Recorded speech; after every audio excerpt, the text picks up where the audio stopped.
The sky is not falling. It has fallen. For weeks. It has sifted down. A fine grey powder that chokes the light and muffles the world in a shroud of silence. Now, the silence is complete. The 9 of them, a small band of Homo habilis, huddle in the hollow of a dead tree. Their world reduced to a monochrome nightmare.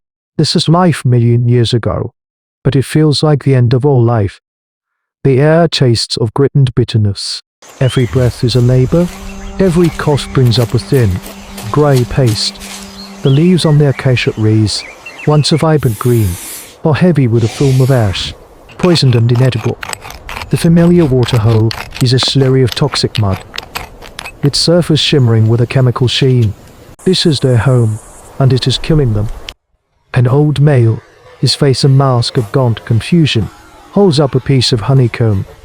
Its waxy cells clogged with the grey dust. He sniffs it, then lets it fall. Food is no longer food. Water is no longer water. The fundamental rules of existence have been erased. Their simple order and choppers. The ancient tools that have defined their survival and represent the dawn of primitive technology lie useless on the ground. There is nothing to butcher, nothing to scrape. A young female rocks a listless infant, trying to clean its weeping eyes with a corner of hide, but she only smears the grime. They are trapped not by a predator, but by the world itself. The very ground they walk on is a poison. It is a slow, patient death, a drowning in dust.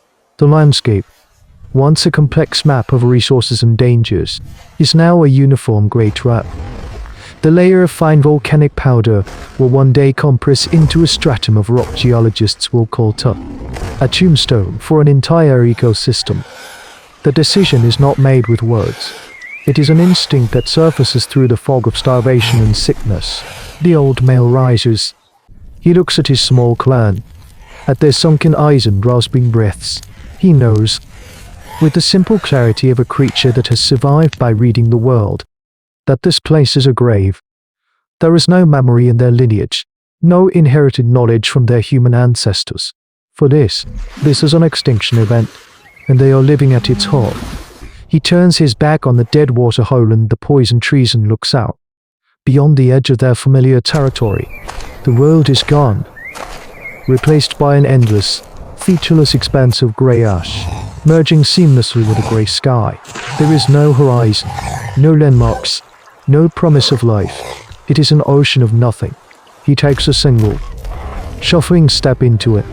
One by one, the others follow. They clutch their heavy stone choppers, the only certainty in a world that has dissolved. They are a line of ghosts stepping off the edge of the map, leaving the tomb of their home to walk into a void. There are no days, only a slow cycling of grey light. The sun is a cataract in the sky's blind eye, a pale smear that offers no warmth and no direction. The world has been stripped of texture, of colour, of scent. It is a tyranny of grey that presses in on all sides, erasing the line between earth and sky. The clan walks on, a line of 9 smudges against a smudged backdrop. Their internal cognitive map, the intricate web of landmarks and pathways built over a lifetime, is blank. They navigate by a ghost instinct, a desperate hope that a straight line will eventually lead somewhere. This is the core of their journey, a landmark piece of hominid history in the making. The ash is soft and deep, and each step is a draining effort, a small theft of energy they cannot afford. Thirst is a constant torment, a fire in the throat that the gritty air only stokes.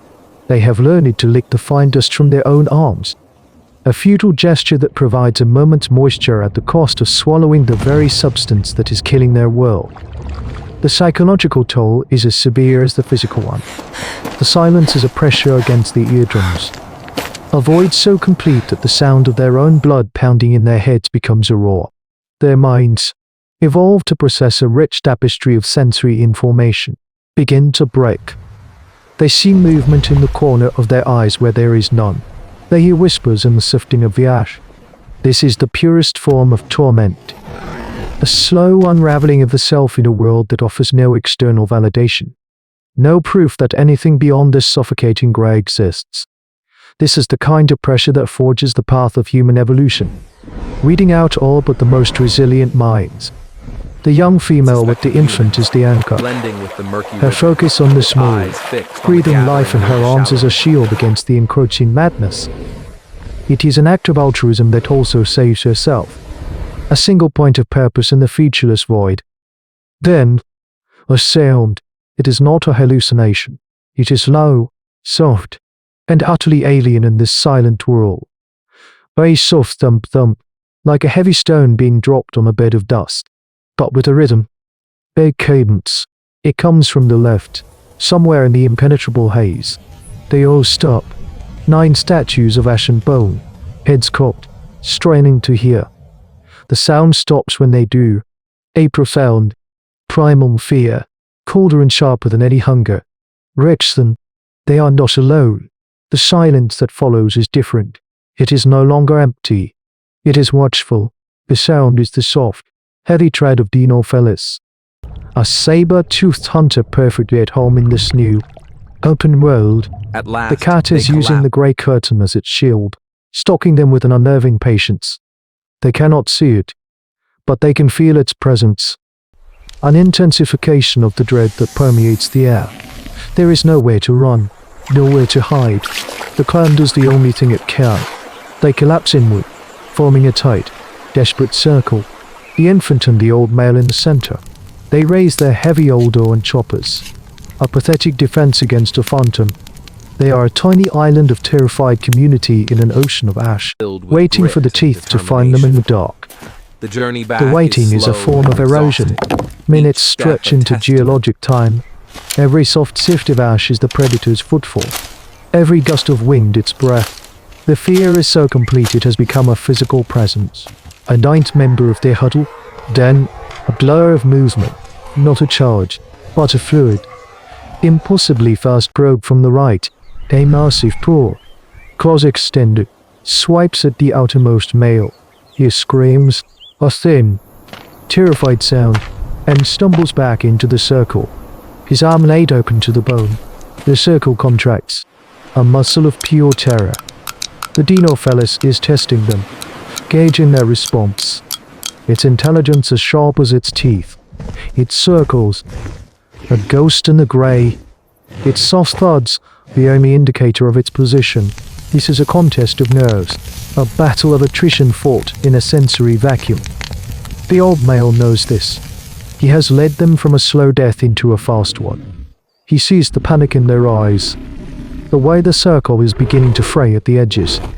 A community held together by terror alone will eventually break. In a moment of terrible clarity, a final act of foresight, he makes a choice. As the phantom cat lunges again, this time at the young female with the infant. He does not shrink back. He lurches forward, out of the circle, yelling a hoarse, defiant cry and swinging his heavy chopper in the wide, clumsy arc. The move is pure suicide. It is unexpected. The cat, anticipating a cowering defense, is momentarily startled by the sudden aggression. It changes the vector of its attack, sorting the old male aside with a casual, bone-shattering force. He falls and does not move, but he has bought them 3 seconds. In those 3 seconds, the clan's terror transmutes into a desperate, chaotic rage. They surge forward, not as hunters, but as a single, wounded animal, screaming and swinging their stone tools. They are no match for the predator, but their sudden, unified frenzy is enough. The hunter, accustomed to silent, surgical strikes, retreats from the noise and the madness, melting back into the grave from which it came. The silence that returns is heavier now, filled with the weight of their loss. They do not mourn. There is no energy for it. They are 8 now, broken and bleeding. They take the old male's chopper, the only part of him they can carry, and stumble on. Hope is gone. They are walking towards their own graves. It is the young female who stops. She lifts her head, her nostrils flary. In the dead, sterile air, there is something new, a scent. It is faint, a ghost on the wind, but it is there. It is the smell of damp earth, the smell of rot, the smell of life. She points, her hand trembling. not in a random direction, but into the wind.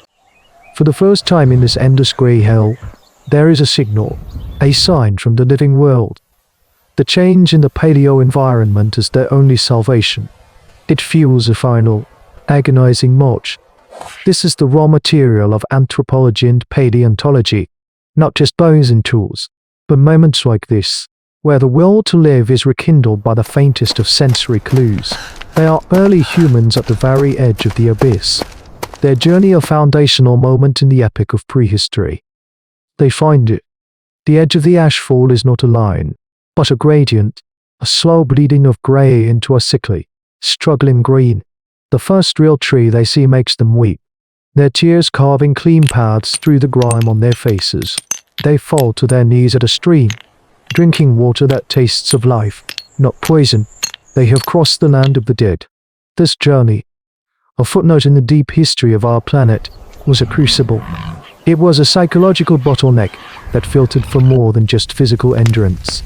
It selected for a new kind of strength, the resilience to endure the void, the capacity to hold the community together when the world itself dissolved. This is the story that archaeology can only hint at, the emotional truth beneath the layer of top. Their harrowing passage across that featureless Hell's Cape is a perfect metaphor for the human condition. Real, at times, lost in a grey and silent world, stripped of our landmarks, stopped by fears we cannot see. Their survival is a testament to the core instinct that defines us, the refusal to believe that the grey is all there is. To remember their struggle is to honor the filament of hope that connects us across the millennia. That is the chronicle we are charged to keep. If you feel the echo of their footsteps, then join us. Place your hand beside theirs and leave your own mark on the story. Their journey is over, but ours, through the voids of our own making, is not. Survival is not the roar of victory. It is the quietest of whispers, insisting on a future. What grows in the soil of a dead world